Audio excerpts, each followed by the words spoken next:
Gadewch i ni weddio.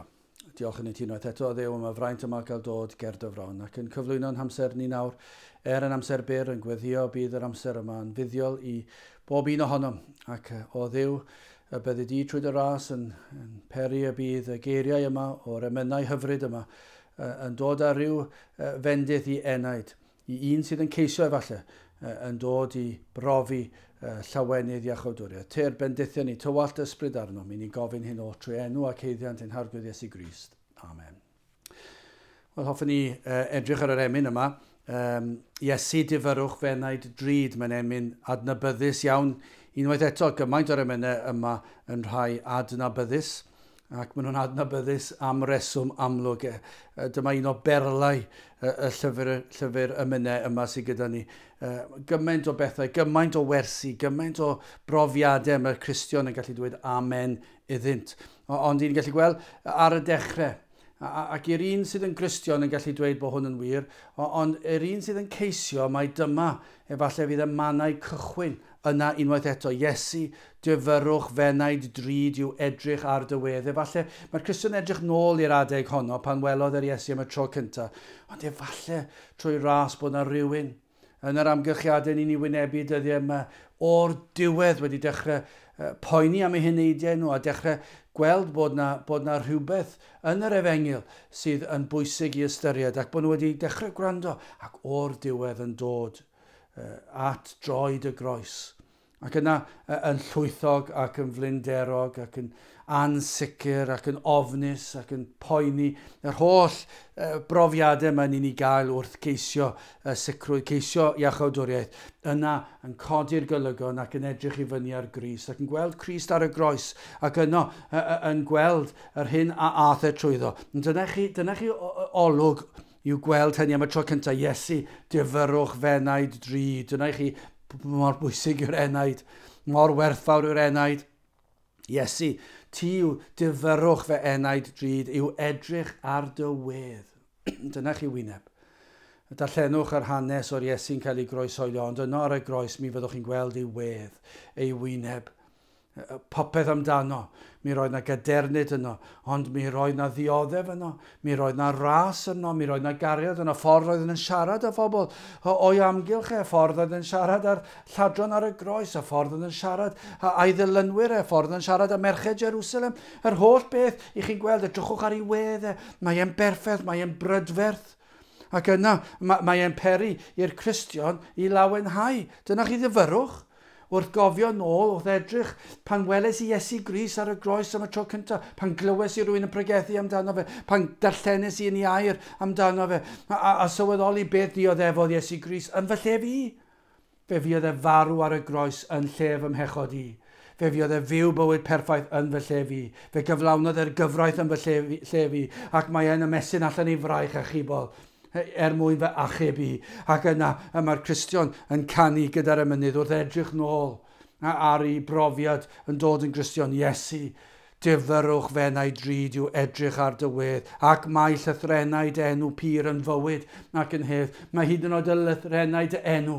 Mae nhw'n gweiddi mas. Iesu, mae'n gweiddi mas.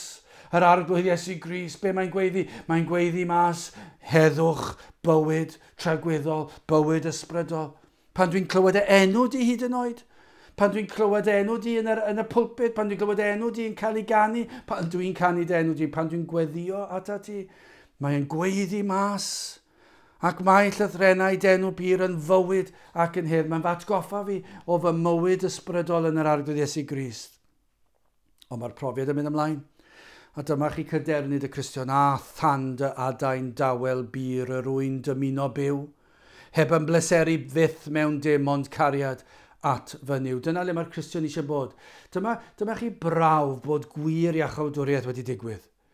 Achos dyna lle mae'n fwyaf cyffyrddus, dyna lle mae'n fwyaf cysurus, dyna lle mae'n fwyaf saff, fwyaf diogel, a than dy adain dawel bir. Dyna lle dwi'n dymuno byw. Heb yn bleseru fyth mewn dim ond cariad at fy niw. Dyma beth sy'n rhoi gwir boddhad i'r Cristion. Yw fod yn agos at yr arglwydd. Melysach nag yw'r diliau mel yw munud o'th fwynhau, ac nid oes gennyf bleser sydd ond hynny yn parhau. Dyna i chi sydd yn rhoi pleser. melysach yw, melysach nag yw'r diliau mel yw munud o'r fwynhau. Mae'r pethau yr arglwydd, mae moddion gras, mae canu glodydd, mae byw bywyd ei fwy, mae'r holl bethau yma yn fwy melys nag unrhyw beth. Mae munud o'r fwynhau. Dyna chi bleser mae'n ei rhoi. Does dim pleser arall yn dod yn agos ato. Ac dwi ddim eisiau dim byd. Dyma arwydd arall o'r Cristion sydd wedi deall ac yn rhodio'n ffyddlon. Dyma gweddi'r Cristion. Dyma'r gweddi'r un sydd wedi bod at y groes. A mae'n bennill pwysig. O cau fy llygaid, rhag i'm weld pleserau gwag y byd. O rhwystra fi. Stopia fi rhag mynd ar hyd y pethau yna. Maen nhw'n gymaint o temptasiynau. A mae temptasiwn yn gallu fod yn ddeniadol yn diwedd. Mae'n gallu fod yn bleser. Mae'n gallu fod yn rhywbeth ni'n mwynhau. Ond dyma'r pethau mae'n gallu'n tynnu ni ffwrdd o'r arglwydd. A dyma'r gweddi'r saint. Dwi ddim yn rhywbeth yn cael ei gorfodi. Dyma dymuniad y Cristion o cau fy llygaid rhag i'm weld pleserau gwag y byd. Ac i mi wyro byth oddi ar dy lwybrau gwerthfawr drud. Dwi ddim eisiau gwyro. Dwi ddim eisiau troi'r dde nac i'r chwith. Stopio fi rhag mynd ar hyd y ffordd anghywir. O cadwa fi ar y llwybr cul. Dyna yw'r gweddi'r Cristion. Nid troi'r amser yn cyfiawnhau bydolrwydd. Dim dyna lle dylen ni fod. Os yw'r Cristion wedi gweld be mae Iesu Grist wedi dioddef ar y groes ac wedi gweld ei wyneb prydferth ar y groes, y dioddef ath trwyddo ein mwyn ni, yna mae'r Cristion yn dweud, o ca fy llygaid rhag i'm weld pleserau gwag y byd. Ac i mi wyro byth oddi ar dy lwybrau gwerthfawr drud. Dwi ddim eisiau treulio munud yn gwrgilio. Cadwa fi ar y llwybr cul. Mae'n anodd.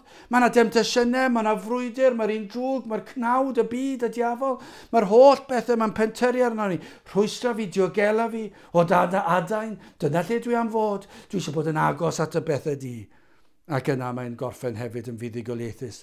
Does gennyf ond dy allu mawr i'm nerthu fynd ymlaen. Dy iachawdwriaeth yw fy ngrym am conquest i am can. Dyna chi gadernid. Does gennyf ond dy allu mawr. Dyna chi gadar, ni'n gwybod yr wyt ti'n holl alluog. Ac oherwydd y fod ti yn holl alluog, mae e'n mynd i fy nerthu i fynd ymlaen. O, does gennyf ond dy allu mawr i'm nerthu i fynd ymlaen. Dy iachawdwriaeth yw fy ngrym.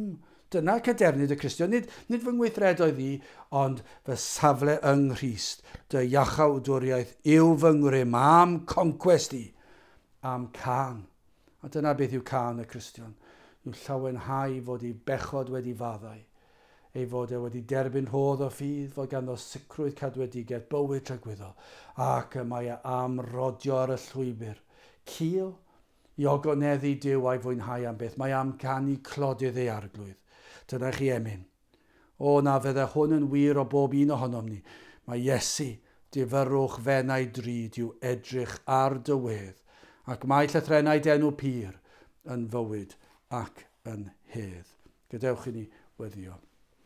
O, ni'n diolch i ti o Dduw am yr efengil sanctaidd, yn diolch i ti am yr arglwydd Iesu Grist, yn diolch i ti am ei wyneb prydferth, am ei wedd rhyfeddol, am ei enw sydd yn dod â gobaith i ni, ac yn gweddio o Dduw, byddwn ni yn gallu bod yr hyn y dylsyn ni fod, yn gallu cael ei nerthu, ac yn gallu canu dy glodydd gyda'r cadernid a'r sicrwydd fod yr Iesu yn eiddo i ni. Te'r gweithio yn ein plith yn y dyddiau yma, i ni'n gofyn hyn o trwy enw a ceiddiant ein harglwydd Iesu Grist. Amen.